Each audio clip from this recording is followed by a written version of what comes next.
Friends, આજે હું તમારી સાથે શેર કરીશ એકવાર બનાવીને મહિનાઓ સુધી સ્ટોર કરી શકાય તેવા લીંબુ શરબતના સિરપની રેસીપી. તો ઉનાળાની ગરમીમાં જ્યારે કંઈક ઠંડુ પીવાનું મન થાય ત્યારે આ સિરપ સાથે લીંબુ શરબત ફક્ત 1 જ મિનિટમાં બની જાય છે, જે અનેક ગુણોથી ભરપૂર હોવાની સાથે સ્વાદમાં એકદમ ટેસ્ટી બને છે. સાથે લીંબુ શરબતને ચટપટું અને ટેસ્ટી બનાવવા માટે આપણે બજાર જેવો સિકંજી મસાલો બનાવશું. આ મસાલા સાથે લીંબુ સિકંજી એકદમ ટેસ્ટી બને છે. તો ફક્ત 5 લીંબુમાંથી બોટલ ભરીને તૈયાર થતું લીંબુ શરબતનું સિરપ એકવાર ચોક્કસથી ટ્રાય કરવા જેવું છે. તે એકદમ બજાર જેવું તૈયાર થાય છે. તો ચાલો રેસીપી શરૂ કરીએ. સૌથી પહેલાં લીંબુ શરબતનું સિરપ બનાવવા મેં વજનમાં 300 ગ્રામ અને 6 થી 7 નંગ જેટલા લીંબુ લીધેલા છે. લીંબુના માપથી બોટલ ભરીને શરબતનું સિરપ તૈયાર થશે. શરબત માટે આ રીતના પતલી છાલવાળા લીંબુની પસંદગી કરવી, કારણ કે તેમાં રસનો ભાગ વધારે હોય છે. હવે લીંબુને વચ્ચેથી કટ કરી લઈએ અને મશીનમાં ગોઠવી દઈએ અને લીંબુને સ્ક્વીઝ કરીને તેમાંથી રસને કાઢી લઈએ. તો મેં બધા જ લીંબુમાંથી અડધી વાટકી જેટલો રસ તૈયાર કરેલો છે. તેની સાથે આપણે તેનાથી 4 ગણી મીઠાશ લેવાની છે. તો મીઠાશ માટે મેં સાકર લીધેલી છે. વાટકીના માપથી 2 વાટકી અને વજનમાં 340 ગ્રામ જેટલી મેં સાકર લીધેલી છે. તો અડધી વાટકી લીંબુના રસ સાથે 2 વાટકી જેટલું સાકરનું માપ એકદમ પરફેક્ટ છે. તો હવે સાકર સાથે આપણે જો ચાસણી બનાવશું તો વધુ સમય લાગશે. તો સાકરને ગ્રાઇન્ડ કરવા માટે મિક્સર જારમાં એડ કરી દઈએ અને તેને ગ્રાઇન્ડ કરી લઈએ. તો સાકર ગ્રાઇન્ડ થઈને તેનો આ રીતનો ભૂકો તૈયાર થઈ ગયો છે. તો હવે તેને પેનમાં એડ કરી દઈએ. તેમાં 1 કપ જેટલું પાણી એડ કરી દઈએ અને ધીમા ગેસ પર તેને સતત હલાવતા જઈને આપણે સિરપ માટે ચાસણીને તૈયાર કરી લઈએ. તો સાકરનો પાવડર કરેલો હોવાથી તે એકદમ ફટાફટ પાણીમાં ઓગળી જાય છે. તો બધી જ સાકરનો પાવડર પાણીમાં ઓગળી ગયો છે.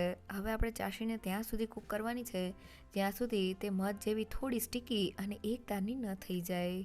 તો ચાસણીને કૂક કરતી વખતે આપણે ગેસની ફ્લેમ મીડિયમ રાખવાની છે અને તેને સતત હલાવતા જવાનું છે.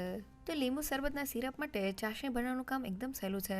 અહીંયા જો તમારાથી ચાસણી થોડી પણ વધુ થઈ જશે, એટલે કે ઘાટી થઈ જશે, તો પણ આપણે જ્યારે તેમાં લીંબુનો રસ એડ કરશું ત્યારે તે પતલી થઈ જશે અને તેના જરા પણ ક્રિસ્ટલ્સ નહીં થાય.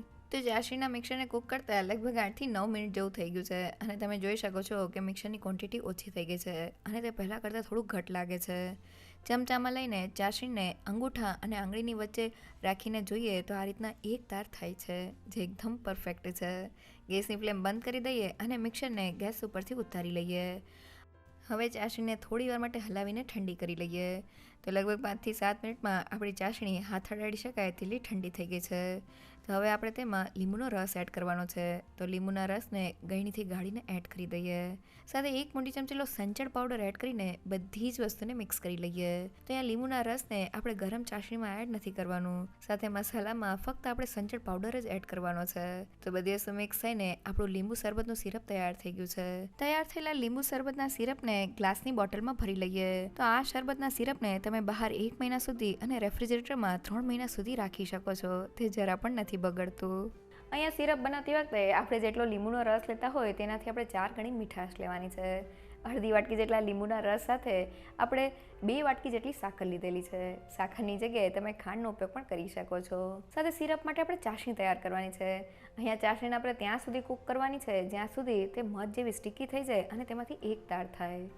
સાથે લીંબુને આપણે ડાયરેક્ટ ચાસણીમાં એડ નથી કરી દેવાનું. ચાસણી એકવાર તૈયાર થઈ જાય એટલે આપણે તેને થોડી ઠંડી કરી લેવાની છે. પછી જ આપણે તેમાં લીંબુનો રસ એડ કરવાનો છે. જો ગરમ ચાસણીમાં આપણે લીંબુનો રસ એડ કરી દઈશું તો સિરપ થોડું કડવાશવાળું થઈ જશે.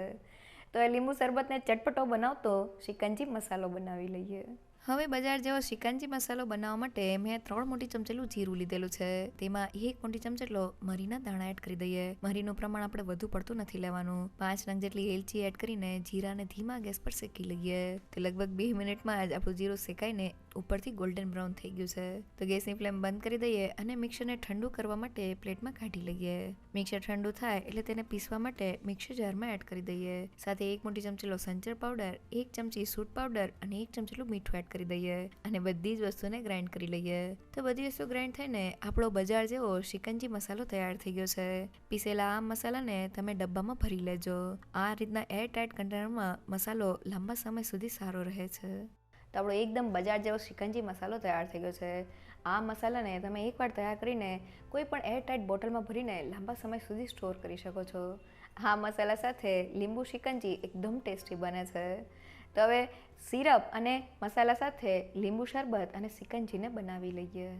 હવે શરબતના સિરપ સાથે લીંબુ શરબત બનાવવા માટે ગ્લાસમાં 3 મોટી ચમચી જેટલો લીંબુ શરબતનું સિરપ એડ કરી દઈએ. હવે તેમાં 1 મોટી ચમચી જેટલા પલાળેલા સબ્જા સીડ્સ એટલે કે તકમરિયા એડ કરી દઈએ. હવે થોડા બરફના ટુકડા એડ કરી દઈએ અને પાણી એડ કરીને બધી જ વસ્તુને મિક્સ કરી લઈએ. તો બધી વસ્તુ મિક્સ થઈને આપણું ફક્ત 1 જ મિનિટમાં લીંબુ શરબત બનીને તૈયાર થઈ ગયું છે. હવે શિકંજી બનાવવા માટે ગ્લાસમાં 3 મોટી ચમચી જેટલું લીંબુ શરબતનું સિરપ એડ કરી દઈએ. તેમાં 1 ચમચી જેટલો શિકંજી મસાલો, થોડા ફુદીનાના પાન અને બરફના ટુકડા એડ કરી દઈએ. અને હવે ઠંડી સોડા એડ કરીને તેને મિક્સ કરી લઈએ. તો સોડાની જગ્યાએ તમે પાણીનો ઉપયોગ પણ કરી શકો છો. તો આપણું એકદમ બજાર જેવી લીંબુ શિકંજી તૈયાર થઈ ગઈ છે. તે સ્વાદમાં જબરજસ્ત લાગે છે. તો ઉનાળાની ગરમીમાં કંઈક ઠંડુ પીવાનું મન થાય ત્યારે લીંબુ શરબતના સિરપ સાથે ફક્ત 1 મિનિટમાં તૈયાર થતું લીંબુ શરબત અને લીંબુ શિકંજી એકવાર ચોક્કસથી ટ્રાય કરવા જેવા છે. ફક્ત 5 લીંબુમાંથી બોટલ ભરીને લીંબુ શરબતનું સિરપ તૈયાર થઈ જાય છે, જે ઘરે ખૂબ જ ઓછા ખર્ચામાં તૈયાર થાય છે. જો તમને મારી આજની રેસીપી ગમી હોય તો મને કમેન્ટ સેક્શનમાં જરૂરથી કહેજો. સાથે મારા વિડીયોને લાઇક અને ફ્રેન્ડ્સ અને ફેમિલીમાં શેર કરજો અને મારી ચેનલને સબસ્ક્રાઈબ કરવાનું ના ભૂલશો. તો ફરી મળીએ એક નવી રેસીપી સાથે.